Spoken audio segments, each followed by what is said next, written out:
Bonjour à tous, merci à vous de nous rejoindre sur Monaco Info. C'est l'heure de votre journal. Voici les titres. Il s'agit du rendez-vous à ne pas manquer au mois de janvier. Le Festival international du cirque de Monte-Carlo a ouvert ses portes le 16 janvier. Un reportage à suivre dans un instant. Au Conseil national, le président Laurent Nouvion a invité la presse monégasque, l'occasion pour lui de présenter ses vœux et d'évoquer les priorités de 2014.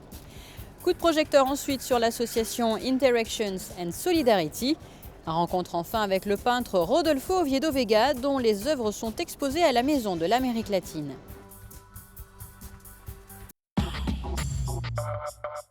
Je vous le disais en titre, c'est parti pour une dizaine de jours festifs sous le chapiteau Espace Fontvieille. Après plusieurs jours de répétition, l'édition 2014 du Festival international du cirque de Monte-Carlo est en marche. Plusieurs artistes vont se succéder jusqu'au 26 janvier. Un avant-goût de ce qui attend les spectateurs avec Patricia Navarro. 200 artistes, près de 45 000 spectateurs, 13 représentations au total. Le Festival international du cirque cru 2014 est lancé. L'affiche, cette année encore, fait rêver. Entre les fauves de Tom Dick Jr., les numéros de voltige aérienne, les équilibristes, le magicien Hans Klock, la compétition pour l'obtention des clowns d'or, d'argent et de bronze s'annonce disputée, d'autant plus que pour les grandes familles du cirque, ces récompenses s'apparentent aux Oscars pour le cinéma. C'est vraiment le thème de cette année, c'est que les familles de cirque, depuis des générations et des générations. Donc je crois que c'est important dans le monde du cirque aujourd'hui de montrer qu'il y a encore des familles qui perpétuent la tradition du cirque traditionnel et qui sont là, et dont les parents, même les grands-parents sont venus ici. Donc je pense que c'était important pour le festival justement de montrer ça. Puis on a beaucoup de nouveautés aussi au niveau des Chinois qui nous étonnent à chaque fois encore avec leurs inventions et le risque qu'ils prennent dans leurs numéros. Donc voilà, c'est une très très belle édition. Et parmi les grandes familles du cirque dont parlait la princesse Stéphanie, il y a cette année Joy Gardner, son épouse, leurs 4 garçons et leurs 5 éléphantes asiatiques. Ces dernières sont âgées de 44 à 50 ans, quand le plus jeune enfant de Joy a lui 6 ans, un savoir-faire qui a été transmis par le grand-père Joseph. C'est de génération en génération, alors on ne compte pas les années, quoi. Moi, depuis que mes fils ils sont nés, ils sont là, alors... Et vos enfants, alors justement les garçons, quel âge ont-ils et comment les avez-vous formés à ces numéros? C'est depuis leur plus tendre enfance? Mon mari et moi. Vous avez que demandé tout petite là? Oui. Alors raconte-nous toi, comment tu vis cette expérience avec les éléphants? Qu'est-ce que tu fais sur piste? Sur piste, je travaille et je fais les équilibres, tout. Avec les éléphants aussi. Ah, les éléphants, je travaille tous les éléphants et avec la basserie. Depuis quel âge travailles-tu avec les éléphants? Ça, je sais pas. Depuis tout petit. En fait, madame, le plus petit artiste qu'il était jamais au monde en piste, c'est Renato. Il a commencé, il avait 1 jour et demi. Il au perceau de l'éléphant, je lui donnais la trompe de l'éléphant, il est rentré avec lui dans la piste. Il a battu tous les records, lui. Toute cette joyeuse troupe multiplie sur la piste les sauts périlleux propulsés par les éléphants à l'aide d'une bascule. Et plus généralement, au-delà de toutes ces grandes familles présentes à Monaco, pendant toute la durée du festival, c'est la principauté tout entière qui vit au rythme du cirque. De nombreux commerçants, vous le découvrez, ont tout spécialement décoré leurs vitrines pour rendre hommage à cette manifestation créée par le prince régnier et qui fait de la principauté la véritable capitale du cirque. Dans le reste de l'actualité. Piste aux étoiles toujours, mais avec cette fois-ci les plus jeunes artistes qui seront au cœur de la 3e édition de la New Generation, organisée les 1er et 2 février prochains.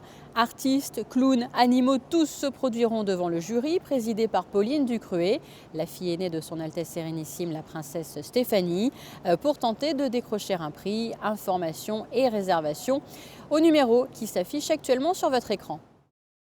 Janvier est le traditionnel mois des vœux, après ceux du ministre d'État et ceux organisés au CHPG en début de semaine. Je vous propose de prendre la direction du Rocher, du Conseil national, où a justement été organisé un rendez-vous au cours duquel le président Laurent Nouvion a présenté ses vœux à la presse. Plus de détails dans ce reportage. Je suis tout à fait à votre disposition pour quelques questions, mais c'était juste pour vous souhaiter nos vœux et pour renouveler l'attachement à la presse et au travail que vous faites. D'abord depuis que nous avons été élus, avant et puis je l'espère dans le courant de cette année 2014 et dans le cadre de l'ensemble de la législature. Après une fin d'année 2013 chargée, avec notamment plusieurs séances dans l'hémicycle consacrées au budget, le président du Conseil national a convié la presse pour présenter ses vœux bien sûr, mais pas seulement. Ce rendez-vous convivial, qui donne l'occasion de reprendre contact, a également permis à Laurent Nouvion d'évoquer l'actualité des mois à venir. Et une chose est sûre, 2014 s'annonce chargé. Nous avons un semestre d'études, de travail en commission dans le cadre des projets législatifs et des propositions également que nous allons déposer. En matière de projet de loi, je l'ai dit, il y a le projet de loi sur le handicap qui est important. Il va y avoir, j'espère, un projet de loi sur la défense du candidat et l'encadrement de la campagne audiovisuelle que j'avais demandé dès que j'ai été élu au gouvernement. Des propositions également de la part de la majorité sur le prêt étudiant, sur le family office. Et puis l'ensemble des textes qui sont déjà en cours dans le cadre de la législation sur les voies de recours, également sur l'aviation civile, sur l'art dentaire, j'en ai parlé. Autre point abordé au cours de cette rencontre, la volonté d'organiser les traditionnelles séances de printemps en avril au mois de juin. Il y a quelques jours, une cinquantaine de donateurs se sont réunis au restaurant Bella Vita, les donateurs de l'association Interactions and Solidarity, à l'honneur de jeunes diplômés kényans parrainés par cette association. Le récit d'Alexandra Pani. Interactions and Solidarity fête cette année son 10e anniversaire en principauté. Sa présidente Anne Faradji a réuni mercredi dernier 55 donateurs autour d'un dîner en l'honneur de 2 jeunes diplômés Maasai. L'association monégasque a débuté ses actions en 2004 par du soutien scolaire au Kenya.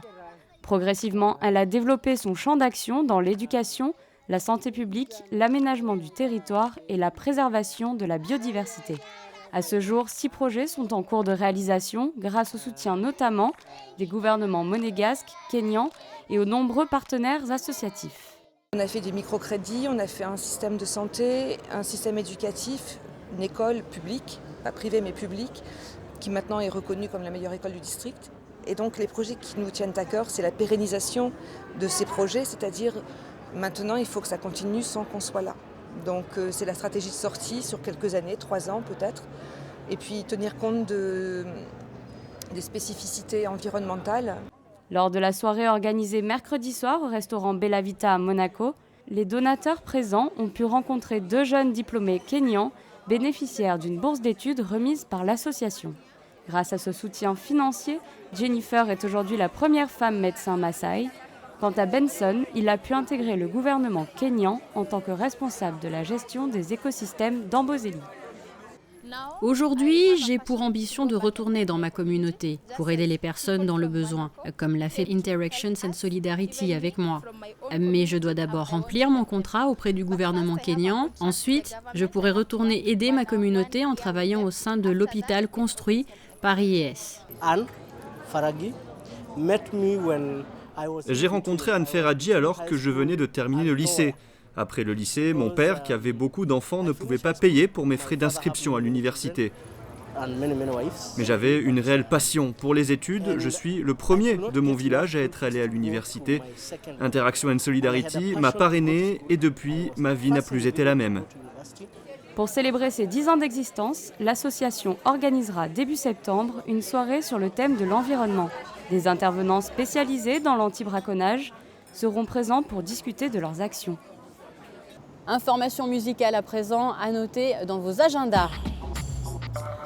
Un récital de piano sera donné par le jeune pianiste donc de 14 ans Slava Kerkovic, lauréat de plusieurs concours internationaux. Le concert aura lieu le mardi 28 janvier au Théâtre des Variétés dès 20h. Culture toujours, puisque nous nous rendons à présent à la Maison de l'Amérique latine qui propose une exposition du peintre salvadorien Rodolfo Oviedo Vega. Alexandra Pani vous fait découvrir son univers. La Maison de l'Amérique latine débute cette année sur le thème du voyage. Rodolfo Oviedo Vega est un grand voyageur dont les tableaux en racontent les aventures. L'artiste salvadorien a parcouru l'Amérique centrale, l'Inde, l'Asie, mais également l'Europe. Ses peintures sont empreintes de souvenirs ramenés lors de ses voyages. Un des premiers sujets qu'on trouve dans mes œuvres, c'est la diversité des pays. C'était une façon de reproduire les éléments qui étaient propres à chaque pays. Et c'est comme ça que je compose chaque tableau. Et évidemment aussi l'influence de la visite et les rencontres de plusieurs maîtres, de plusieurs artistes dans chaque pays qui ont apporté chacun son petit grain de sable aussi à ma composition et au développement de mon travail en général.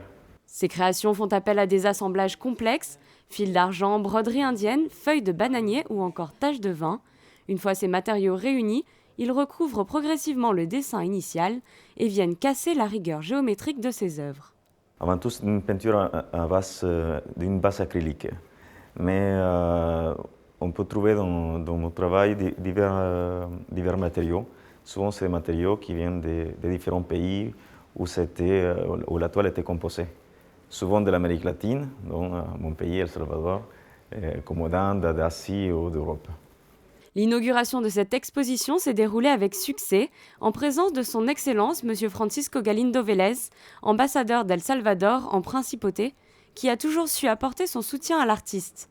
Rodolfo Oviedo Vega intervient pour la seconde fois au sein de la Maison de l'Amérique latine. À partir du moment où on avait besoin pour notre soirée de gala qui a eu lieu cet été d'un artiste, je l'ai contacté à cette occasion pour savoir s'il acceptait de bien vouloir participer à notre manifestation en réalisant en direct une œuvre qui serait mise aux enchères. Et il a eu et la gentillesse et le talent de l'accepter. Et ça a été le début de cette aventure. Ces toiles sont à découvrir à la Maison de l'Amérique latine jusqu'au 1er mars. Voilà pour l'essentiel de l'actualité. Passons à présent à vos prévisions météo.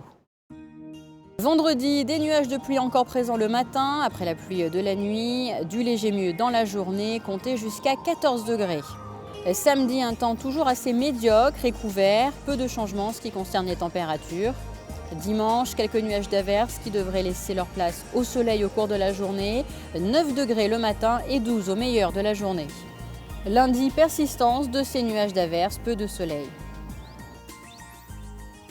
Il est l'heure de refermer cette édition. N'oubliez pas, l'actualité monégasque, c'est également sur monacochanel.mc. Je vous laisse à présent avec la suite de vos programmes sur Monaco Info.